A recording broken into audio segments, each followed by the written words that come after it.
They say they can't. I know, cause I'm way on top of my flow, and she has nothing that's inside, so I'm out the window. Hey guys, what's up? It's your boy J-Rob back at it again with another video, and yes, I finally got my mic back. This is gonna be our first sports commentary, or this is gonna be our first sports video segment of the year. So we're gonna get right into it. As you guys know, or you may not know, Dwayne Haskins has declared for the NFL draft, and in this video I will be talking about what this means for the quarterbacks Tate Martell and newly acquired transfer Justin Fields. So looking at Dwayne Haskins, there's no question he was the most prolific quarterback in Ohio State history. Looking at his stats, he almost threw for 5,000 yards passing, 50 touchdowns in this season with only 8 interceptions.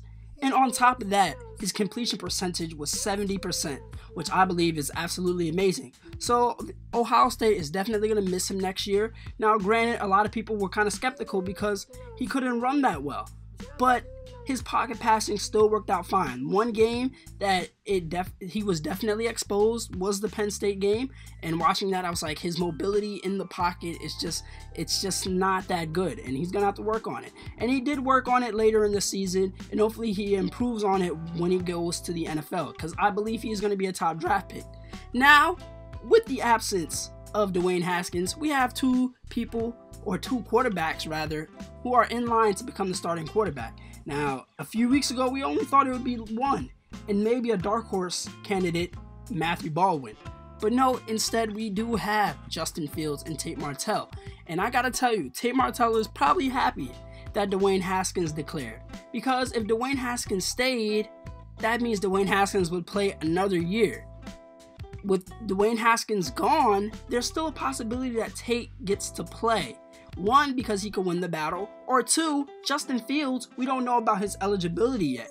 We do know that he is trying to get a hardship waiver. We don't know if he'll get that. There's just a lot of evidence that goes against it, because it's like, he's saying that he's not safe at the school, but your sister committed to Georgia. Granted, she committed to Georgia in the summer, but she still signed the letter of intent. So if it's not safe for you, how's your sister going there? So we don't know about the waiver. So Justin Fields is pretty happy because he's like, there's probably a good shot he doesn't even get the waiver, so I'll still play.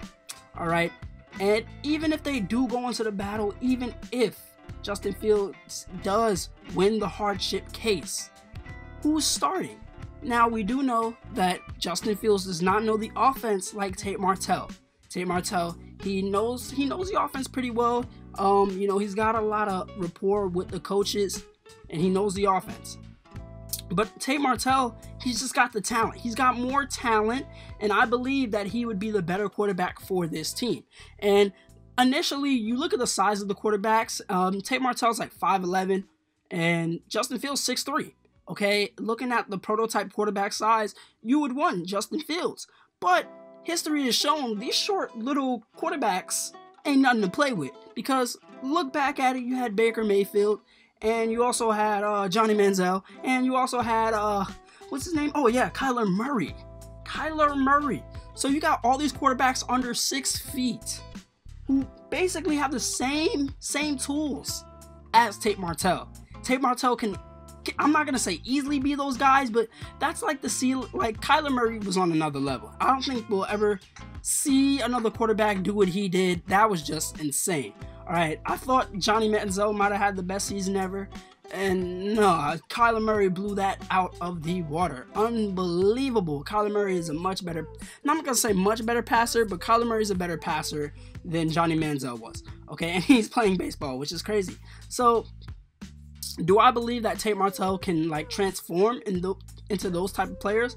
I don't think so. He does have arm talent, but some of the throws he did make, they weren't that impressive. I know one dude like posted a video of him throwing a ball, but it was like underthrown, so I don't even know why you even showed it.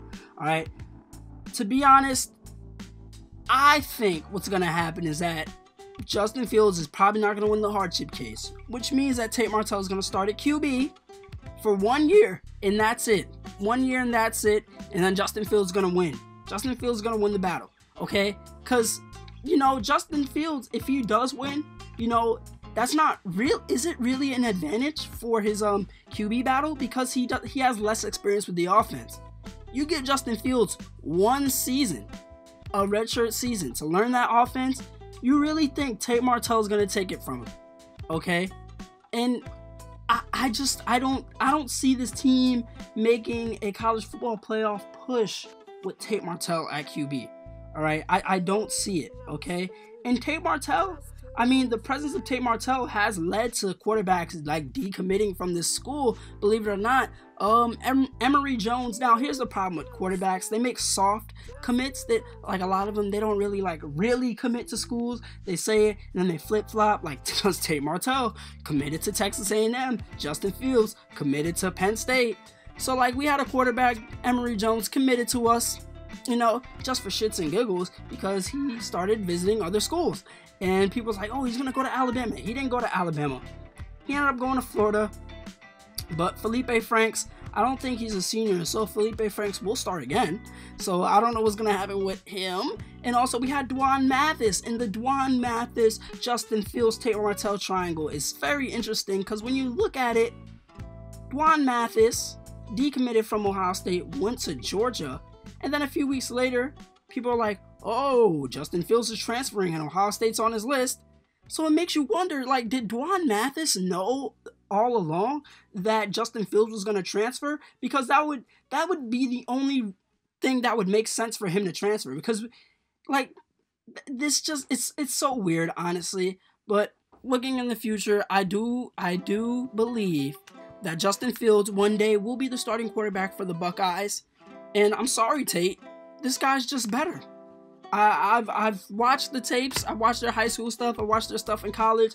One thing with Justin is that he's like a one and some dude made a video about him. I'm gonna link you the video. He was like saying he's a one and done guy. He doesn't go through all of his reads, but that's normal for a young quarterback. All right, and I just feel like Tate Martell's more of a Braxton Miller, and Justin Fields can be closer to a Dwayne Haskins with running ability. I know, sounds crazy, but like Braxton Miller wasn't bad. I'm not saying that to say he was bad. I'm saying it because Braxton Miller ran when he wanted to. Okay, he a lot of times he did not need to run. Like, he didn't go through all his reads. He's like, fuck, the one man I was trying to look for, he's not open. I'm gonna take off. I feel like that's the quarterback Tate Martell might be, and I don't like that. Okay, JT was a breath of fresh air because he ran when he had to. I mean, when he was younger, he just ran when he wanted to. But as he matured, he went through his reads and, you know, started to, you know, run when he absolutely had to. And, you know, we did do a lot of read option plays with him. And we could do read option plays with both of these quarterbacks. So, I mean, the option to have them both play at the same time is not out the window. Okay, I definitely see them both playing in some shape or fashion if Justin Fields is eligible. But I mean, I hate, like, Ohio State tries to do the obvious quarterback running packages, and it doesn't work. The teams know what's gonna happen. Yeah, but now we have two quarterbacks who can run. And I said one thing that would be interesting would be a 2 quarterback formation. Like, imagine that. Like, we're running a read option. Justin Fields hands it off to Tate Martell, or vice versa, and then they can throw the ball, or they can, like, pitch it back, like do a little flea flicker stuff. I don't know. There's so many options. These players both have similar skill sets, and it's gonna be crazy to see what transpires. I know Tate's tight. Tate was sending out them sub tweets, man. Those sub tweets, you could tell he was salty, and it honestly makes him look like he's scared. Like, especially one of his interviews, he was saying, "Oh, you know, it's our offense. You know, it's complicated. You know, it takes a lot of time to learn." Tate, don't you think we know that, man? A lot of people probably know that. Tate's shaking in his boots, man. He's shaking in his boots. He's praying to God. He's praying to God that Justin Fields does not win that case for hardship. Because if he does, his starting position's gone. He needs to transfer somewhere else. Okay? And low-key, Matthew Baldwin, I mean, he's in a good spot. I think because I don't think Justin Fields will, like, play for 2 years, sophomore and junior. He'll probably leave after that. Then Matthew Baldwin be next in line.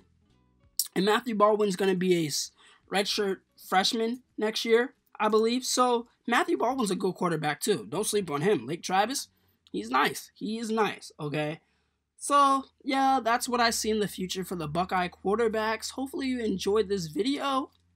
First sports video of the year. Let me know what you think in the comments below. Who do you think will be the starting quarterback? Do you think Justin Fields will win his hardship case? And as always, this has been another J-Rob video. Please remember to like, comment, subscribe, and peace. Run the game like LeVar, finessing like I'm Jello, ballin' like I'm Lonzo Wall.